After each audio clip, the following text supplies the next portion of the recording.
We are on our third week in the book of Titus. It's been going really fast. And Titus is a book that is written to people on the island of Crete. And so one of the metaphors I wanted to use is that imagine we are on that island. Chapter 1, we talked about the island represents people who God called out.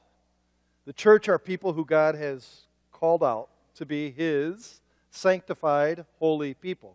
Last week we talked about how God has given the church elders or leaders for the purpose of making sure the church stays straight or fulfills the duty of a bride, pure and single-minded devotion towards our groom, which is Jesus Himself. Today we're going to talk about a very strange topic. Somebody said, I like doing book studies because you can't avoid some topics. And today we're going to talk about another reason why the elders are needed. And another reason why the elders are needed, because everybody on the island isn't necessarily an islander. Sometimes people get on the island and they're pirates. A pirate is somebody who robs and plunders. And actually in one verse we're going to see where it says people have come into the church and they are upsetting whole families. The NIV says they're ruining households. So I'm going to use this analogy that sometimes people in the church are pirates. They've come to plunder. But there's a problem with talking about pirates. There's a big problem. Many in our church are rather fond of pirates. I won't tell Sue Kaler, I won't mention your name, Ann Rawson, and my wife is one who is fond of pirates. I don't understand. Why do people like pirates so much? Especially that Jack Sparrow with that cheesy mustache. You know, a little bit under the... Who would wear that? That is cheesy. See how I wore that? See? Some people said, where's your Hawaiian church? I dressed like a pirate today. See? You guys aren't laughing. The first service didn't laugh at that. Anyhow, let's continue. You know, a lot of Christian fiction is built on pirates. A lot of the books you ladies read are about pirates. But I'm partially to blame. Every time I put my daughter Ginger to bed, I tell her a story of a pirate. So in a way, we're all guilty of enjoying pirates. It's a human problem.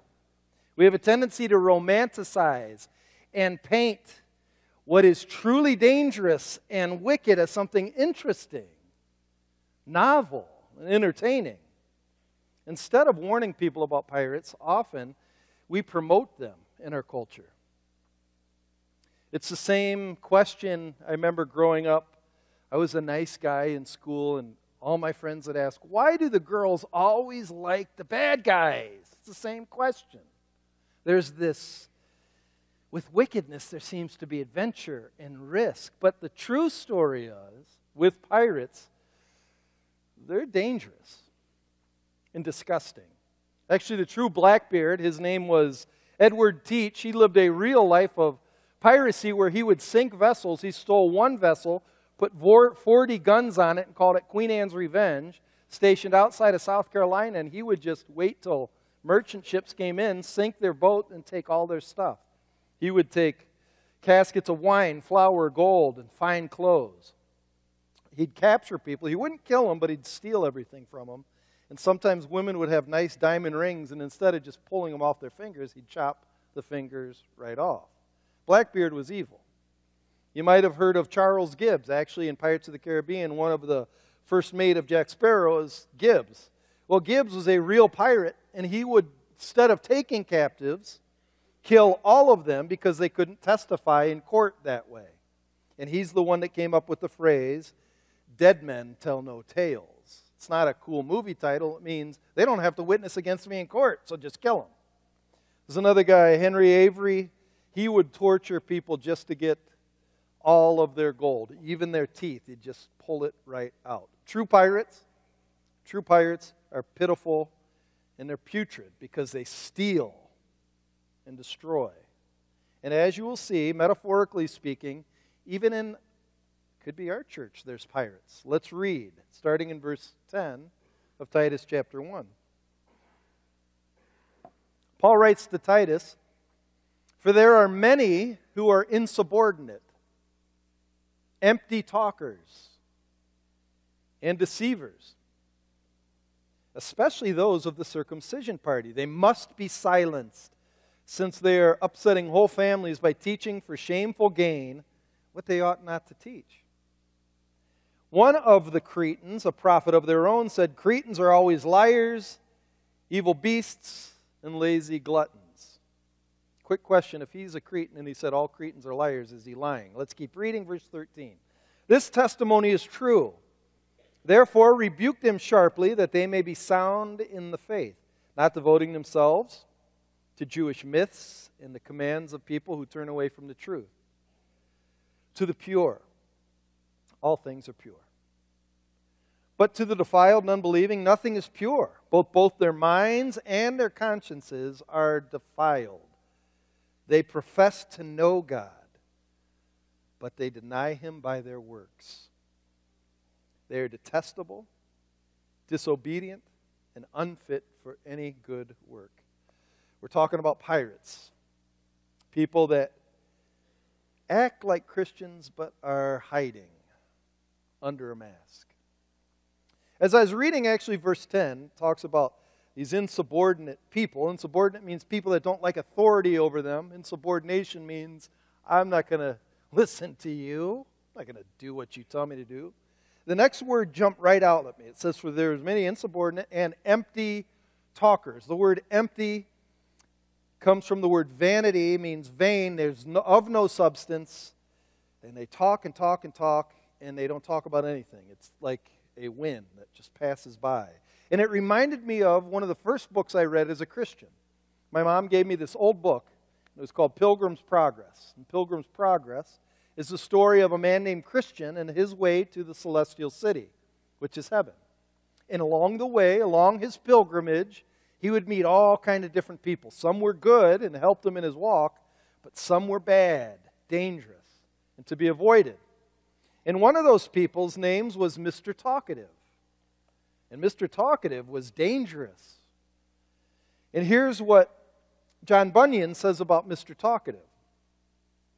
He may have a fine tongue, but he is a sorry fellow. This man is for any company. He'll talk anywhere. And he especially likes to talk on the ale bench, or he likes to go to the bar and hang out and talk there. And the more drink he has in his crown, the more of these things he has in his mouth. However, religion has no place in his heart or house or conversation. All he has lies in his tongue. He says and does not. He talks of prayer, of repentance, of faith, and of the new birth, but he knows but only to talk of them. John Bunyan writes, I have even been in his house with his family. His house is as empty of religion as the white of an egg is of savor. There is neither prayer nor sign of repentance for sin. He's a saint abroad. However, he's a devil at home. His poor family is daily subject to his anger. Good men are ashamed of him. They can neither call him brother nor friend, and the very naming of him among the faithful makes them blush. Wow. One writer says, Talkative has a lot of commendable qualities. He's cordial. He likes the company of other Christians. He likes talking about most things concerning God. He expresses even delight in the Word, and he knows it well. He sees value in learning truth and knowing doctrine. However, his life doesn't measure up to his talk. Though Talkative appears to be a passionate pilgrim, his life looks better from a distance than close up. Strangers think he's more godly than people in his house do. This is the pirate I'm speaking of today. This is the pirate that Paul's writing about in here. It says he's a empty talker. It says two more things in verse 10 about him, which I think are really shocking about this pirate. It's really shocking. It starts off by saying there are many. There are many. Wait a minute. What is that? Means there are many in here. In other words, there are more people like Mr. Talkative in the church than you may think. I remember listening when I was going to seminary. I was at lunch, and these two students were arguing, and one student was saying, Anybody that comes to church has to be a Christian. Why else are they in church? And the other student said, no, no, no, no. Don't you remember the parable of the wheat and the tares? The wheat looks just like the tares, and God lets them grow up together so you can see if they have fruit or not. And the tares are the thing that looks like wheat but has nothing, and so then God will rip them out of the ground and throw them in the fire. So it sounds like sometimes the true believer and a pirate grow up together. Second thing it says about this empty talker is that he's a deceiver. He or she is not what they want you to think they are. That means the pirate may be someone you never would have thought is a pirate. The pirate may even be you. Uh-oh. Uh-oh, that's a judgmental statement. No, I'm just saying a deceiver means you are deluding somebody for the sake of thinking you're somebody else. I have often heard that eternity will offer two major surprises, two huge surprises in heaven. Those who get in and those who don't. The problem is with deceit that I've seen is we can actually fool ourselves about ourselves. That's why 2 Corinthians 13:5 says, examine yourself. Check out your heart to see whether you're in the faith. Test yourself. Why does he write that? Because the heart's deceitful above all things. So let's do some examination. We're going to take this passage and examine what a pirate looks like, how he dresses, how he talks. Because this whole idea of being a deceiver means that a person wants to be seen as someone they're not. Another word we use for this is hypocrisy. And when it comes to hypocrisy, I don't think Jesus hated anything more than that. Actually, one of the most scathing diatribes Jesus ever gives is Matthew 23. That would be a scene I would love to see. If you've ever read Matthew 23, he's going after the religious leaders, like hardcore. And in verse 27, here's what he says about them. They are like whitewashed tombs, which outwardly appear beautiful, but within them are dead man's bones, or dead people's bones. Sort of like our fascination with pirates. We may think they're charming. Sticks and stones, love, and he talks like that, and he moves around, he's really charming, but inside, somebody's really like that, they're nasty. Dead bones to a Jew meant unclean. Because if you even walk near a grave and you are Jewish, you became unclean. So this idea of a hypocrite means if I hang out with a hypocrite long enough, I too could become stained. That's why in 1 Corinthians 15 it says, bad company corrupts good behavior. It attaches. So, what's the mask?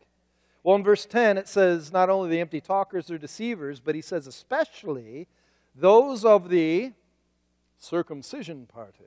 Those were the religious Jews who blended the teachings of Christ that you needed to believe with Moses. You also need to be circumcised.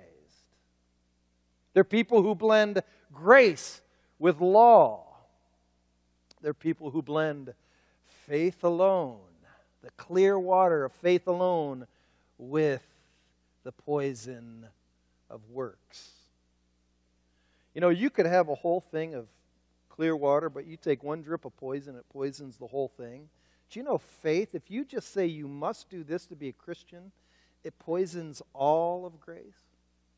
That's what was happening. A pious and devout person is a person who really believes you need to perform necessary actions to prove you are one of the elect. Pious people do all they can to look and act holy on the outside. And pious people, it's really strange, pious people have a way of looking just holier than you. And you feel it when you're around them, like, wow, they are really holy. They take a lot of different shapes and forms. They could take the form of an old lady with a rosary who's bent over and cries. My grandmother took that form. She'd have that rosary, and I'd ask her what she believes about Christ, and she didn't really know. But boy, could she do the rosary.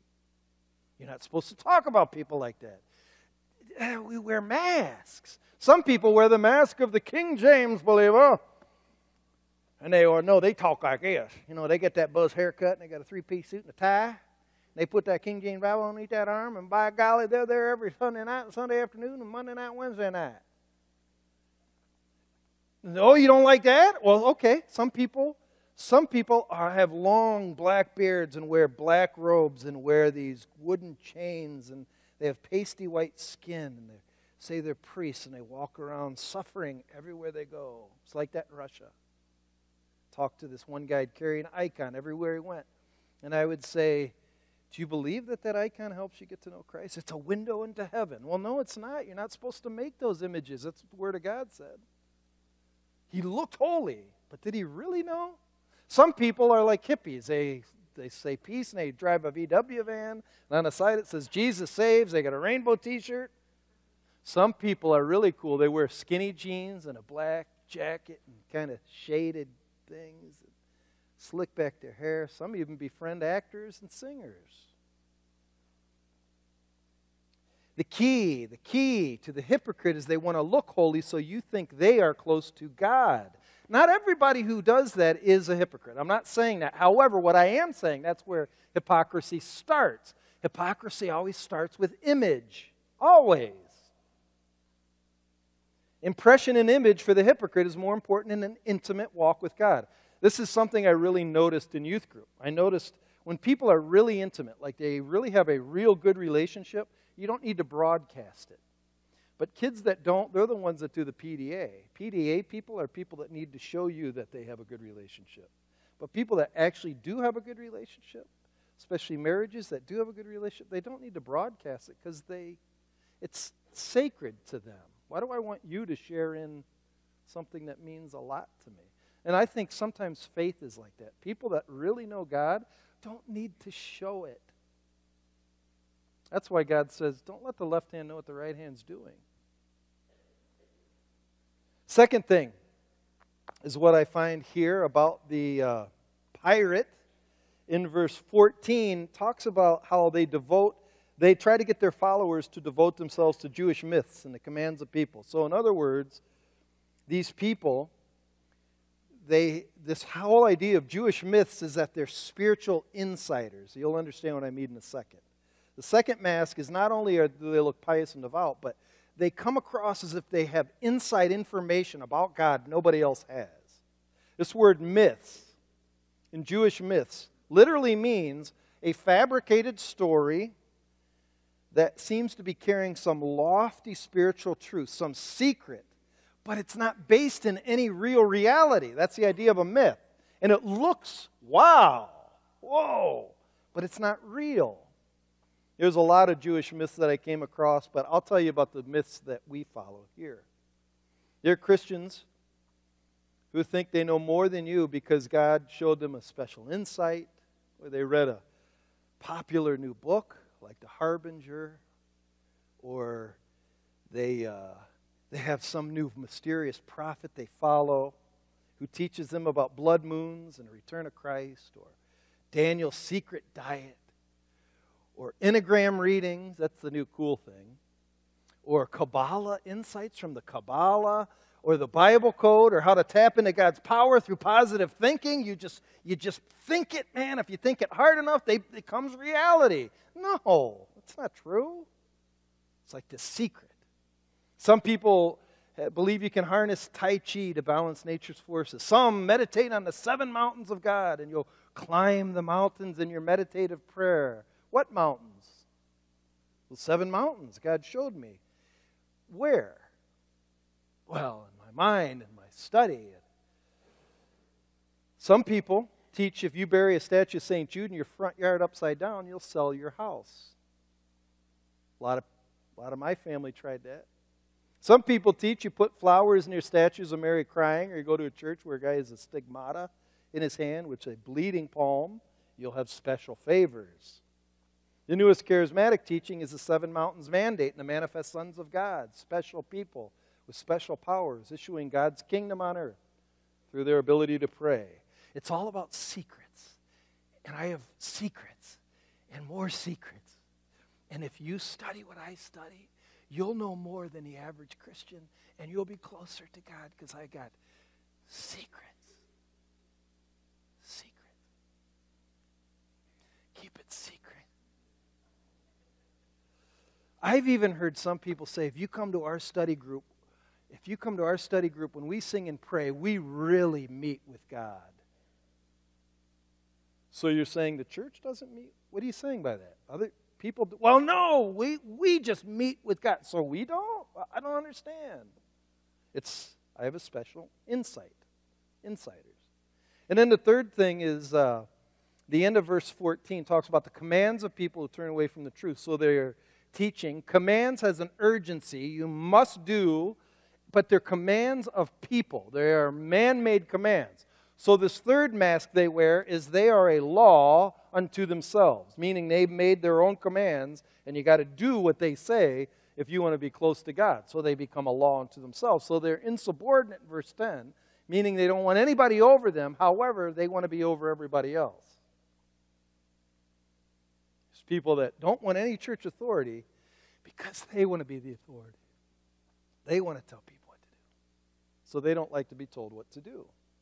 And they'll teach anyone who listens. You need to do this. Some preachers and denominations are like that. They love to be the gatekeepers of God. Look at Colossians. Go back 5 books to the left in your Bible. Colossians chapter 2. He talks about these kind of commands. In verse 20,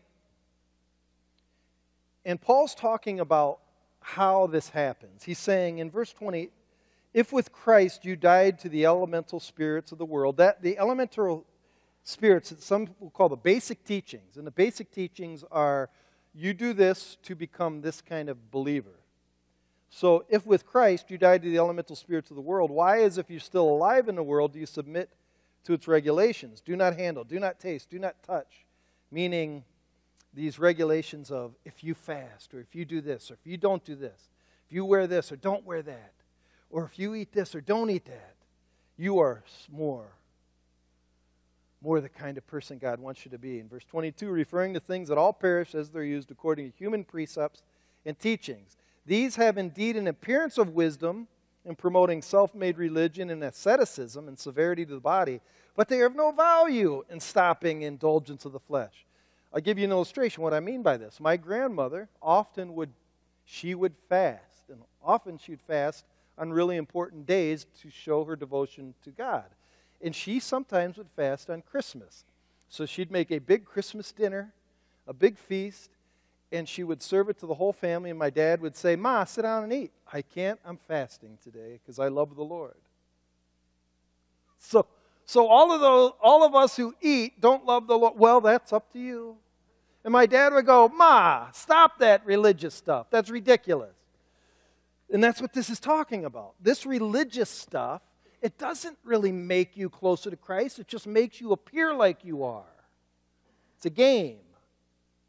I remember about 13 years ago, a couple people left our church. Right when I became the senior pastor, they left our church and they went to a home church. They started their own home church. And I said, why? And they said, well, we found this leader who, he said how he hates how denominations, there's so many different denominations and divisions within the church. And so he decided he's going to go start the one true church. I said, so you're telling me he doesn't like divisions in the church, so he's dividing you from the church for the sake of forming a new church. Well, no. Yeah, yes, he is. He's dividing and conquering. He's pulling you from the body you need, but kind of promoting it like they're the true church.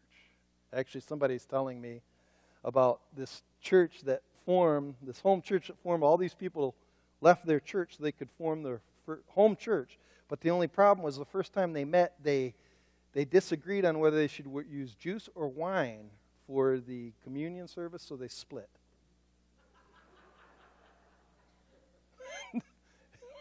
crazy. That's what this is talking about. These people that just don't like to be underneath anybody. They're pirates, and they want to capture you and pull you away from the body. But if you were really to know these pirates, what they are like alone, what they think behind closed doors, the mask would come off and you'd see them for who they are. And that's what Paul talks about in verse 12. Actually, verse 12, it's kind of strange. He quotes a famous philosopher of the day. His name was Epimenides. And he quoted about how it's a poem. Cretans, he says, a prophet of their own. Cretans are always liars, evil beasts, and lazy gluttons. And so scholars are like, he's quoting a popular scholar of the day so he could criticize the people but blame the scholar. I think he's kind of doing that. But I think what he's also saying is, see, even the person who's not a Christian, the philosopher who's not a Christian, they can spot his hypocrisy a mile away and they realize what's underneath it. It's not good. I remember when I was very religious, going to a religious church, I remember listening to a Billy Joel song, a popular poet of our days. And he sang this song, Only the Good Die Young. And I remember listening to it. And man, he was explaining the kind of church I was going to about how these, the girls are hiding behind stained glass curtains. And really that they're hiding, they're faking it. And they need to realize, just have a good time because only the good die young. And it's kind of a mockery on the hypocrisy of the church. So a popular poet of that day was, wow, how do they know? Because all hypocrites are the same. They are inside liars, evil beasts, and lazy gluttons. In other words, they're liars, meaning if they're deceiving you, they're lying to you. Hypocrisy is all about deceit. It's not only when I try to deceive you am I lying, but it's Satan's language. It's Satan's way of getting people to follow him. If Satan told us the truth, do you think any of us would follow him? Come follow me. I got kicked out of heaven. I'm going to be tossed in hell for all eternity and tortured. And I'll look like a maggot at the bottom of hell. Come follow me. It'll be a lot of fun. You're like, what? What's wrong with you? No, he tells Jesus, he says, you follow me, and I'll give you all the kingdoms of the world right now. If you follow me, I'll let you have sex outside of marriage right now, and it will be grand. No, it won't. It will destroy your life. He's a liar. He's a liar. But he lies because here's another reason why he lies and why lying is so dangerous. Here's why it's so dangerous. It's because if you are good at it, you can get away with everything else.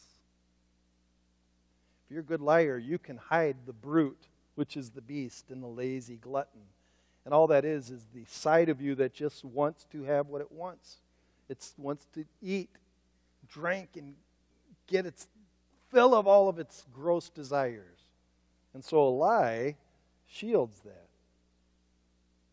More than anything, lying shields us from hearing the truth about who we are. Conviction doesn't penetrate when I let lies shroud and insulate my heart. I'll explain what I mean in my own personal life. When I went to church before I was a Christian, I was led to believe, and I learned this by watching, even from a young age. I really learned this by watching. I was led to believe by watching other hypocrites that going through the motions of church without meaning it was enough. I really learned that just watching. The lie of religious hypocrisy, acting without really believing, shielded me for years from conviction and guilt. I would genuflect. I would do the sign of the cross. I would walk in church with a sober face. And when you do all three together, watch, all three together, and let's say these are the doors, and I dip my hand in the water.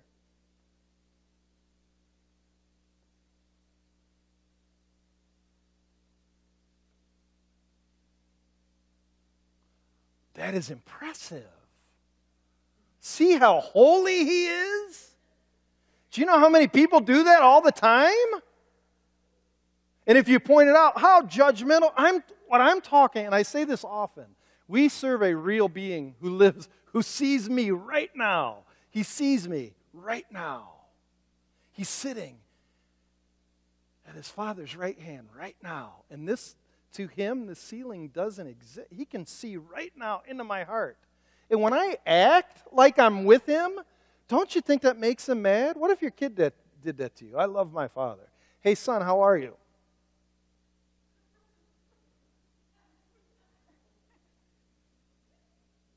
Hey, son, how are you? Like, what is that? We do that kind of here, too. We sing songs that we really don't digest. We sing them because we like the movement of the song. Do we really digest how wonderful the Father's love, that he would send his only Son to come? I mean, we sing that? Or do we like, man, finally Jared has one that has a happier beat to it. Finally. Man, you can see slow ones in there, like those long ones with all those words. You know, kind of like, man, I was a sinner lost in sin. I don't want to sing that. What's wrong with him? Or some of you think by listening to a boring sermon for a half hour, you've done something kind for God. I will put up with Pastor Chris. I can't stand listening, but I'll do it. By golly, I'll do it. I don't know what he's saying up there. He's weird, but I know God will be happy with me if I just withstand it. Man, and when he goes over 40 minutes, that's real double time for God. You know what I'm saying? You're paying your due by putting up with the sermon.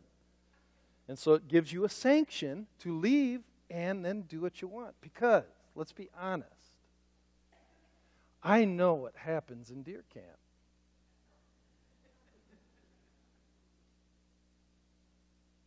We go Sunday so we can. When I was a kid, like when I really got saved, I'll tell you what the difference was. When I really got saved, it was really I've told my story a number of times, but it was a wrestling match, and it was a wrestling match on this point. I used to go to church, and I used to confess, knowing I'd do the same thing the next weekend. But I'd confess because I thought that's how you pay for it. But my issue when I really got saved was this confession means I'm done. I'm sorry.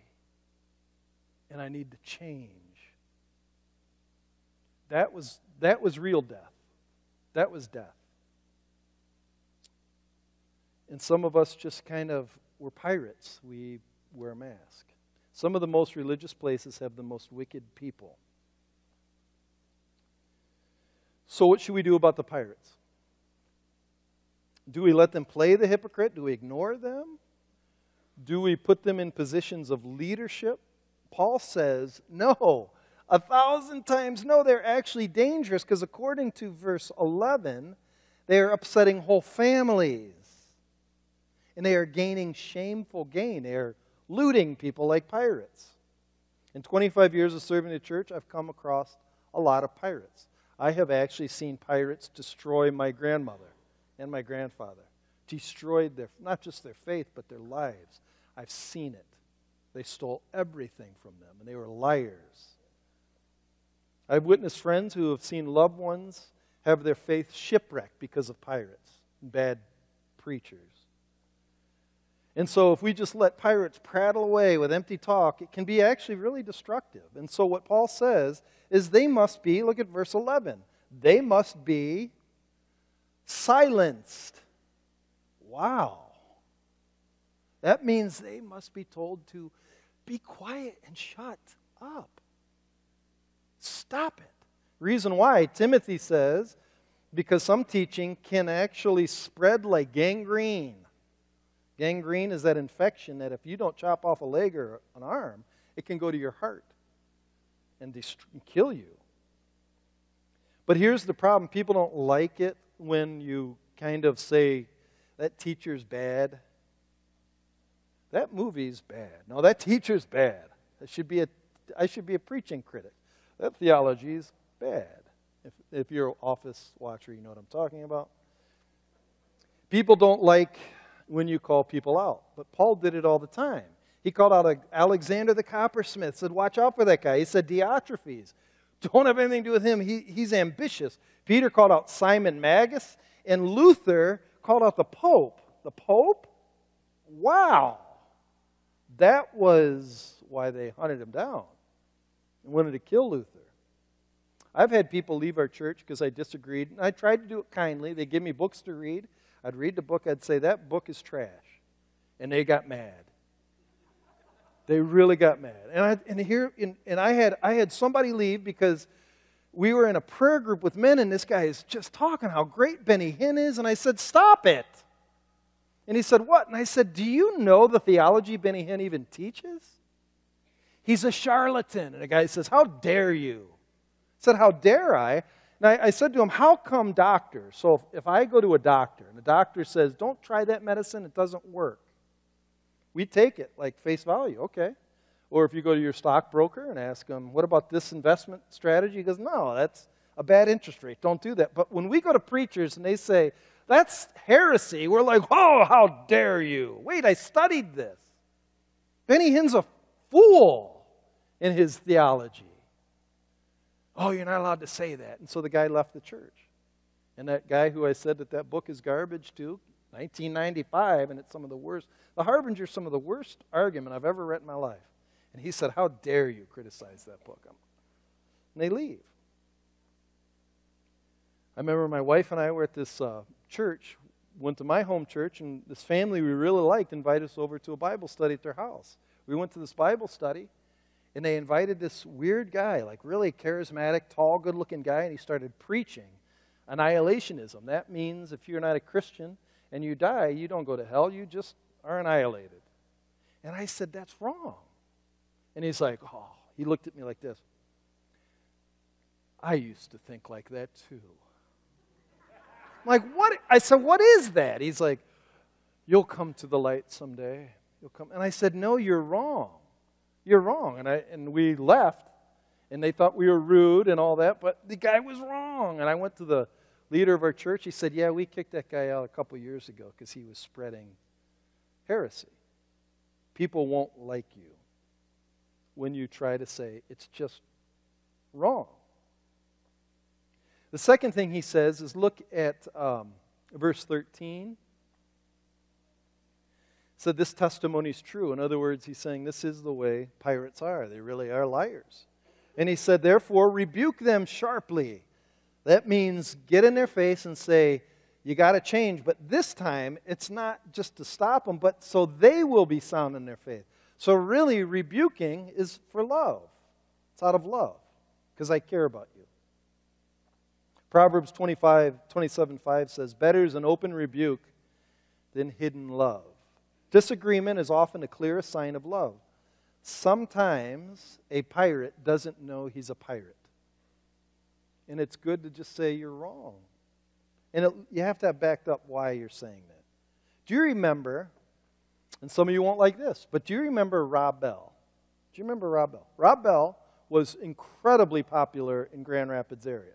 Actually, Rob Bell was popular. Before he was popular, he was singing at our church. It was my very first youth event. He was singing in a punk rock band at Kent City High School. And he's singing, I'm hanging over hell on a cornstalk. Kind of a weird song. Really odd. Singing punk rock. I have decided to follow. Like, man, he's bad. Derek, were you there for that? It was Big Phil. That was the name of him. It was so weird. But he would teach. He was really good. Like, he's captivating speaker. But over the years, his theology started morphing and twisting to where it was just plain wrong. But if you told people he was wrong, they would defend him and say, how dare you? You're slandering him. I've got to tell you now, he has led so many people out of the church who have abandoned God, you would not believe it. You wouldn't believe it. He's now Oprah's, guru, and he hangs out with this Elizabeth lady who wrote Eat, Love, Pray, she is as pagan as they get, but he's best friends with her. But at the time, if you said he's erring, people would say, you don't have the right to say that. And now some people who followed him don't believe this book. They don't believe in absolute truth. Piracy's dangerous, and it needs to be confronted. And people practicing it need to be rebuked, hopefully so you'll get them to come back to the truth. So the final question is, are you a pirate? Maybe you've been listening today and you've wondered, am I a pirate? Do I have friends that are pirates? How do you tell if you're a pirate? The answer is kind of simple. I think it's verse 15. Verse 15 is what I would call as a spiritual Rorschach ink blot test. Ink blot test is where you'd take ink and you'd put it on there. So if you see that ink right there, and if you see a butterfly, you are a good person. If you see two bloody guns facing away from each other, you are evil and dark.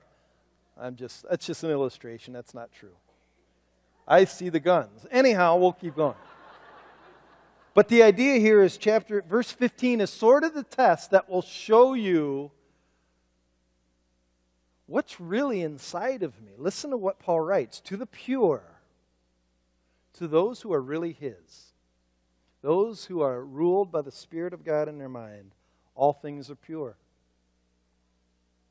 But to the defiled, the unbelieving, nothing is pure. Both their minds and their consciences are defiled. You see how he's talking about what's really underneath the mask? It's how you see things, how you see the world. One writer puts it like this: an impure mind, a pirate, will take everything it sees and will make it the means of increasing their polluted heart. So it's an issue of how do you see the world? An impure mind will take everything it sees and will make it the means of continual pollution. What do you laugh at? What do you laugh at? Is everything to you a sexual innuendo? How do you see women? As an object or a person made in the image of God? An object to have or a person that is God's child, God's daughter, somebody's sister? I'll tell you right now, Hollywood doesn't look at it like that. A lot of politicians don't look at it like that. Did you see that one judge who boasted he's with 50 women? Now that's sick. That's where our culture's at. Do you see church as a way to perform, a ladder to climb, or chance to worship a living God, to get to know Him better? Do you see friendship as a way to get something or to serve? Do you rejoice when others get a pay increase, or do you get jealous? Do you weep when those you dislike weep, or do you say, finally, they get what they deserve? What's the name of that again, Jared? Schadenfreude. Are you a person that's German Schadenfreude, when somebody that you don't like fails and you really delight in it? A pirate is always fighting for themselves. How about you? Look how the section ends in verse 16. Never forget. They profess to know God, but they deny Him by their works. They are detestable, disobedient, unfit for any good work. And here's what he's saying. It's very simple. Just because you profess Christ does not necessarily mean you possess Christ. A lot of people say, I'm a Christian, raised in a Christian home. It doesn't matter what you say. It matters who you are. And it comes out. It will be seen. It's that old Adam that goes like, just because you're in a garage doesn't make you a car, in the same way just because you're in a church doesn't make you a Christian. It's the same thing. It's funny, I told this story, and somebody said, tell it again. I wasn't going to tell it. They said it's good to tell. There was a guy that wanted to be discipled by me, wanted me to teach him theology, and so I would meet with him once a week, and we'd go over heavy-duty theology. And one day, our subject for the day was studying about the impeccability of Christ. That's a fancy word which means Jesus was perfectly pure because He's God. So in His nature, He cannot sin. He can't. But He's a man. Yeah, I know He's a man, but He's 100% God too, so He can't sin. Even though He's tempted, He'll never fall to the temptation. So I'm explaining this to this kid, and we are in Panera on Alpine. And we were in Panera, and I'm saying that's what scholars teach, and here's some of the theologians throughout the years have said how Jesus is impeccable. He's perfect. He can't sin. And the guy said, I don't like that because that doesn't help me because I can sin, and I want to be like Christ, and so I think Jesus could sin. I said, but he can't sin because Jesus is sinless, because he's God. Well, I think Jesus could have sinned. He chose not to. And I said, you could think that, but that's not true. And this guy's like, well, I don't like that teaching, so I'm just going to believe that Jesus could have sinned. He just chose not to, and he had the Spirit, therefore I'm not going to sin. So me and Jesus are alike. And as we were talking this debate, there's a guy sitting next to us and looked at me and he said, you need to listen to that young man. He's got a lot of great questions, and you might be hurting his faith by denying those questions. Let the man question. And I asked the guy, I said, and I've never seen a guy before, and I said, could I ask you a question? Are you a Christian? He said, no, I'm Baha'i. I'm Baha'i faith. I said, well, people in the Baha'i faith don't believe Jesus was God. They just think he's a man, right? Yes. Okay, so you are not a Christian, correct? And you don't think Jesus is the Son of God. That's correct. I said, well, your opinion doesn't mean anything in our discussion because we're Christians. So thank you, but no thank you. And the guy was a little upset, and I said, come on, let's go. I took the guy outside, and the guy said, how dare you be so rude to that guy? I said, I wasn't rude. I didn't yell at him or anything. I just said, we are not on the same page. He said, I think God's going to hurt your ministry because you weren't witnessing to that guy. I said, we're talking about theology right now. And the guy clearly does not believe that Jesus is the Son of God. He's wrong. And this guy was so mad that I denied the opportunity to witness to somebody. I said, look, our objective is to talk about truth. He clearly denied the truth. I'm not going to argue with him. And this guy who was with me just thought that I had no right to state my opinion so firmly. But it's true. If something's true, you must state it that way. Because we live in a day and age where everything now is accepted as, oh, that's your truth? Fine. But I have a responsibility. It's to be a true witness to the one who is. And he really is. He's alive. And his Son, Jesus Christ, is the only way. He is the only truth. And he is the only life. And nobody gets to God except by